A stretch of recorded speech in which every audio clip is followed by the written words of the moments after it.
rituals from death to the disposal of the body. We already saw that when it comes to death, the usage of language is significant.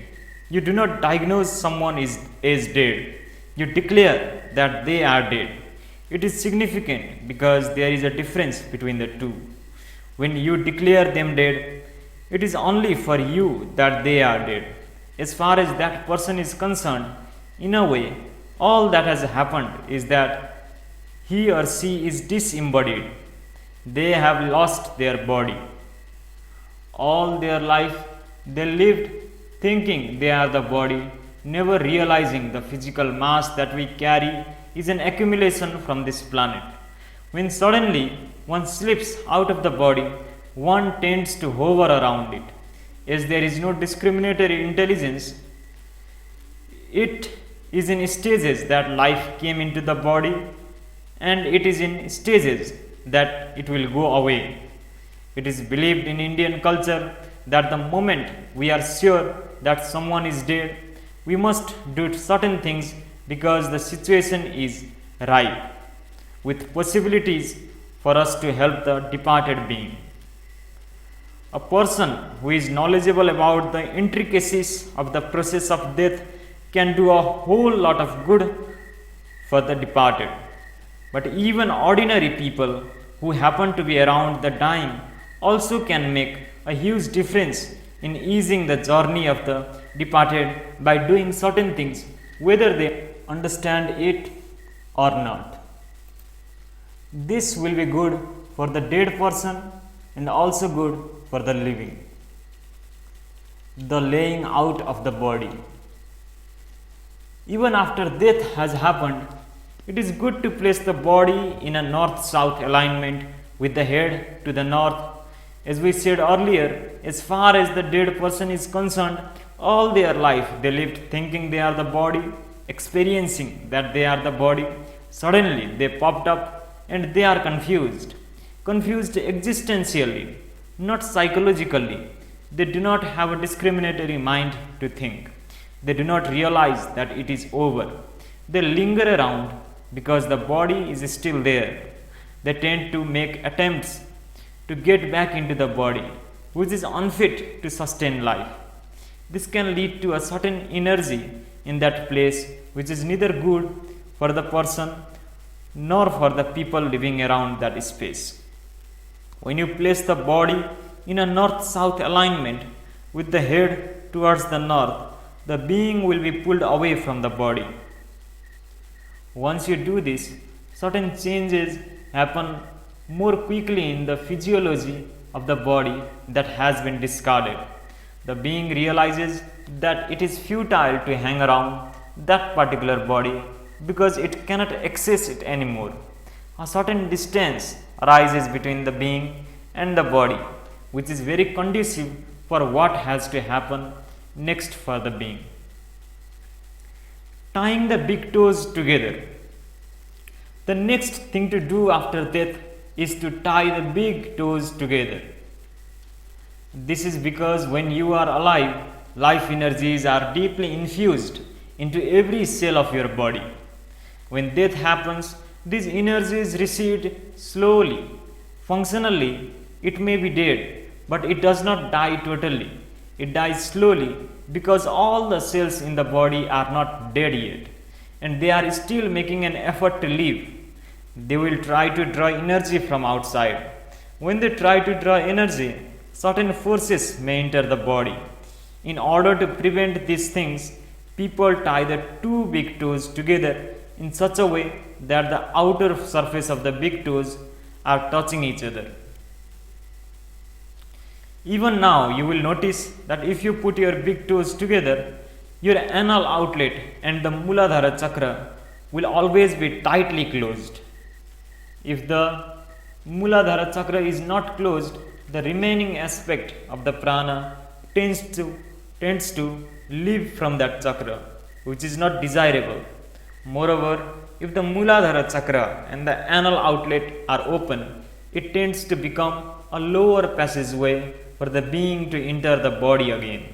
This can cause a very negative situation which is not at all good for that being nor for the living. Once the Mooladhara chakra is closed, the being cannot get in and repossession of the body cannot happen. This wanting to possess the body through the Mooladhara chakra need not necessarily be by the being who has left the body. There are other beings who seek such a passage. If someone wants to do certain occult practices where freshly dead bodies are used, it is always the Mooladhara which is made use of because that is the easiest passage. Other passages will not be as easily available. So, tying the toes together will also protect the body from being used by people who are into occult practices, which would bind that being in so many ways. There is also a practical aspect to this. If you don't tie the toes together, when death happens, the legs will naturally tend to move apart and spread wide. Once rigor mortis sets in, you will not be able to bring them back together, and handling the dead body will become difficult and awkward. So, tying the toes together will prevent the distortion of the body. Washing and clothing the body. In certain communities in India, where they are still aware of these things, the first thing they do when someone dies is strip the body naked. The next thing to do is wash the body with water. One reason is that the person may have been injured and ill during the last moments. So you want to clean that up. But it is not just for hygiene purpose that you give them a wash.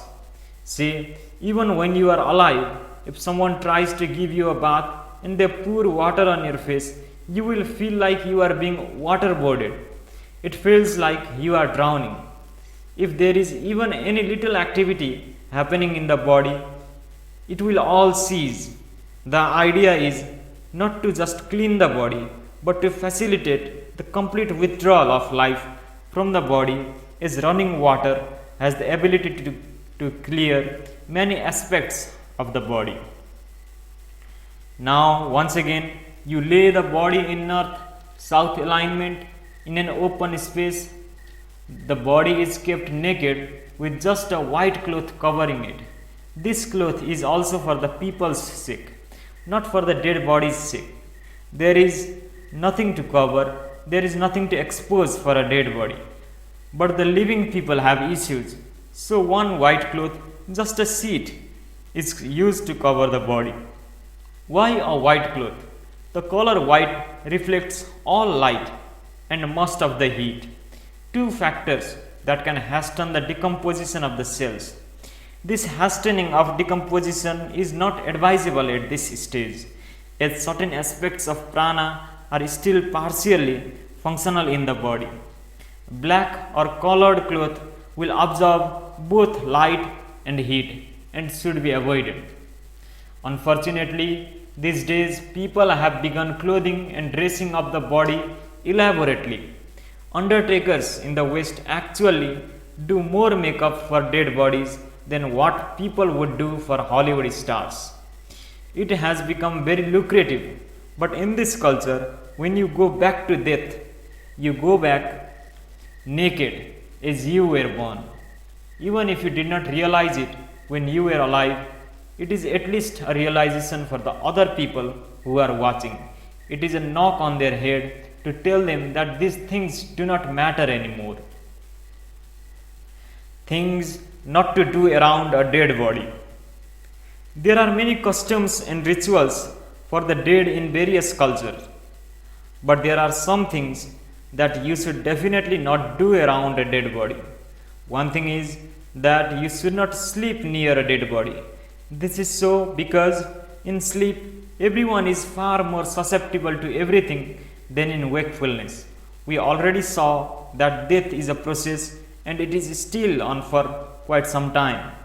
If you have kept the body for 6, 12 or 24 hours or whatever, the process is still on and life is still exiting. So people who are sleeping near the body become available to such things, which is not good for them. Another thing is that one should not cook or eat near a dead body. The very nature of food will draw that energy in that direction. So, if you are cooking or eating near a dead body where the life energies are still exiting, you will be eating your own relative in some way. This may sound very extreme, but it is so because food will draw these energies. This is why traditionally people don't cook in the house where death has occurred for a period of 14 days. People bring food from outside for the people there, but it is not good to eat there either. The very process of eating itself makes a person vulnerable to influences. The moments of eating and sexuality are the times when a human being becomes far more vulnerable than other times because essentially human structure has to open up in some way to take it in. This is the reason why you must bring down the number of times you eat so that you retain the integrity of the system. You can clearly observe this. Those who eat all the time, even if they eat less, will not have integrity of system. Sexuality, food, and even constantly sipping water opens up the body to various influences that will not always work positively for people. It is in this context that a yogi opens his or her body only when absolutely needed, and that too in a structured and disciplined manner. Constant ingestion loosens the general integrity of the subtler dimensions of the body. You will see that the people who keep munching on something all the time will become loose in the head. It is not that they become fat, that is not the point. They become loose in every way. There is nothing of strength or vibrancy or capability simply because they are opening their system all the time. Also, you do not eat simply anywhere and everywhere. Always in India, you never want to be seen by strangers when you are eating. You don't eat with just anyone. You eat only with people who know you, with people who have good intentions for you. But today, even if it is your enemy, meetings happen over dinner. But at least around a dead body, you should avoid eating. One should also avoid unnecessary touching of the dead body. Whatever touching you need to do should be to clean or bath or move the body, but one should avoid unnecessarily holding the body, hugging, and all that. That is not good for you or that life which is exiting. One more thing is that you do not leave the dead body alone. In India, if someone close to you dies, you are supposed to keep a ghee, butter, or sesame oil lamp burning near the body. People are supposed to sit and watch. No one leaves a dead body alone. The lamp's flame has a purificatory effect and is like klesha nasana kriya. If it is a regular death, the lamp is to be placed at the feet. If it is an elevated exit, then the lamp is to be placed at the head to have a purificatory impact upon the exiting energy. If there is qualified help, then they may choose to light the lamp over a specific part of the body. The lamp can be lit even up to 14 days after the body is cremated or buried.